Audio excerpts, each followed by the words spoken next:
All right, guys, we are going to go back to doing some nickel hunts. Now, as you can see, this is a Loomis box. Now, there's not really any different story to this. I presume that they just happened to get their boxes from a different source this week. Ironically, the same time last year, I got a Loomis box that was a penny box that was it was the same type. So I don't think timing has anything to do with it, but I thought it was kind of a funny coincidence. But there is something really cool about this box, and I don't know if it's because it's a Loomis box, because as you guys might know, my nickel boxes, which have all been Brinks boxes, have been fantastic. My last couple nickel boxes have been absolutely fantastic. But I never ever seem to get silver nickel or buffalo nickel enders on those boxes. But I always end up finding good stuff inside. So and that's kind of foreshadowing. I'll show you what I'm talking about. So I'm not sure if this happened because it's a Loomis box or because of some other reason. But I did do a short on opening this live. I'm unsure. I was thinking about including a little clip from the short just so I can show the live opening here in this video. I'm not sure if I will or not. I'm not sure if I'm just gonna get right into it and have it shown as the box artery open like I usually do, or if I'll include a clip from the short I did. I'm gonna have to do some editing because it's a short video, so it's gonna be it's gonna be vertical facing instead of horizontal. Anyway, so I'm not sure if I'm gonna do that or not. But yeah, I did open the box live, and the only reason why I'm tempted now is because it's a box that I never get to open live because these Brinks boxes, they're sealed with tape, unlike these ones and the ones with the holes in them that are sealed with glue. I never get the ones with the holes in them. I really wish I did because it'd be hecka easy to see what they're circulated before even opening the box. But I only ever get the Brinks boxes, which you can't really open on camera unless you have a knife and a good swing. So I don't know. Who knows? I'm still debating whether I'm going to do it or not. But anyway, so enough talk. I opened the box live. That side, nothing. That side, now you'll notice this one has a red mark, and I put that on there just so I could identify the roll. But I opened it up, and I saw that one right there, and that definitely looks silver. It actually was kind of on this side of the box, and it was flipped the other way around, so I didn't see it at first when I opened the box. I had to flip them around. So, unfortunately, it wasn't an immediate reveal, but it definitely looks silver to me, so I pushed the paper back a bit, and I don't know if I can show you guys here. Oh, yeah, right there. It's a 1943. So we got a silver ender. An ender I never get on my Brinks boxes, even though those boxes have been great. But the one time I get a Loomis box, I get a silver ender. So we'll see if that's a coincidence or if this ends up being a really great box. Who knows, but I am definitely going to save that ender till the end. We'll set that aside and we'll open that live towards the end of the box. But yeah, we'll get into the rest of this. Definitely a circulated box, obviously. And we'll get into it and see if we can find. One thing also I want to mention is because I'm not doing penny boxes anymore, and I might have briefly mentioned this in another video, I might start going a little heavier on nickels. At least for a while until I maybe come up with find another system. Who knows? But it looks like as far as boxes go, nickels will probably be my main medium. Maybe dimes, and I eventually want to start doing quarters and $half boxes more. But nickels are probably going to be my main box medium for a while, because obviously I can't do pennies. So enough talk. Let's get into it, and I'll bring you in on my first find.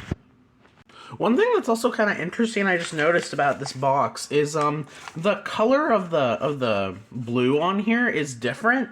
As far as I can remember, the last time I got a Loomis box, it was a very light blue, a very like pastel blue. This is kind of a darker blue, and it's basically the same color blue that I get in the Brinks boxes, except it's Loomis this time. So kind of interesting. All right, let's go into the box. Alright, well, it hasn't been that eventful so far. We're already on the 11th roll, and, did get a couple 50s. Got a 57D and a 59 Philly, which is a better date. I don't see those very often. Not a semi-key, but, this one was reverse facing, so I've already seen the back, but, it is a 1939 out of Philly. So, got our first real find. I guess those other ones are technically real finds, but yeah, let's keep going. All right, I'm a couple of rolls later. I thought this one was silver. It actually fooled me from that back, but it's just an 83. But we did get a find in that roll. 1949 out of Denver. I know there's a variety on that, but and I will check for it. All right, let's keep going. All right, I got another find. It's still been pretty slow, but I got a 1941 here. 1941 out of San Francisco. All right, let's keep going. Well, man, talk about disappointing. This box has been a dismal failure. Holy cow, this box has been bad. I guess I can't always trust enders. Because, man, I swear boxes trick me sometimes. Oh my gosh. Man, I swear they trick you. I went through the rest of that box. I have to have 2 rolls left. I got the ender and then one other roll that I figure I'd do live since there hasn't been many finds. We did get a 1975 Canadian nickel. It's kind of cool. It's 99% nickel. An 86 Canadian nickel, and then various 50s. A lot of 59s. There's a 52 S. I guess that's a little bit better. Yeah. 52S. 52D. 52 Philly. A lot of duplicates too, so not even really a good mix of dates. 54D. 54D. 58D. And then a plethora of 59s. 59D. 59, I think it's a Philly. It's pretty dirty, but I think it's Philadelphia. And then 3 more Denvers. So, yeah, not a very good box. I mean, I'm happy we'll get silver. Let's just do these last couple rolls right now. And, you know, another thing about this box, it's tricked me a lot. There have been a lot of coins like that I really do, oh, that might be a find right there, that really do, like, I really do think that they are silver at first. And then I totally get tricked by them. With the amount of dark edges in this box, we would have had 10 silvers by now. No, and it's not even old. It's a 64. All right. Well, let's get into that final roll. The silver ender, the one and only silver or buffalo, or really that anything too crazy out of this whole box. All right. Yeah, it is a 43. 43 San Francisco. So, we did get silver, but once again, I knew that was going to be in the box from the beginning. So, boxes like this, whenever I get hunts like this, where it's, and we might have a couple other oldies.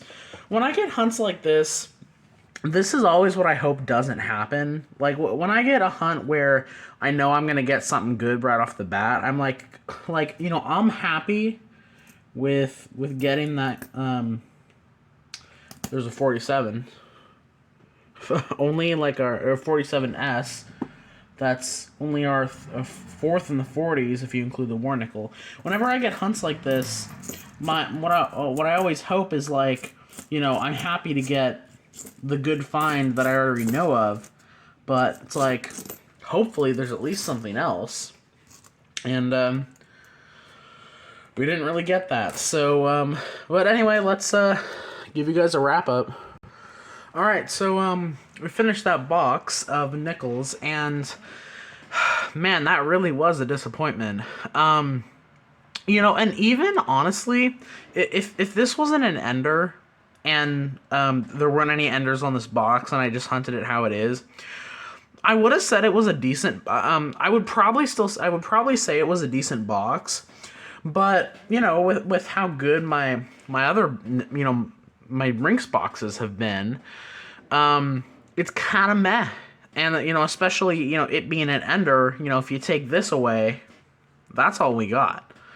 I mean, I will still take it, though. It is still silver in the box, and that's another silver nickel on the year, and I'll take that because we've been doing well with those. So I'm okay having a not-so-good hunt since we've been doing so well with other, with dimes and with nickels, obviously. The only other notable finds, really, is that 1939.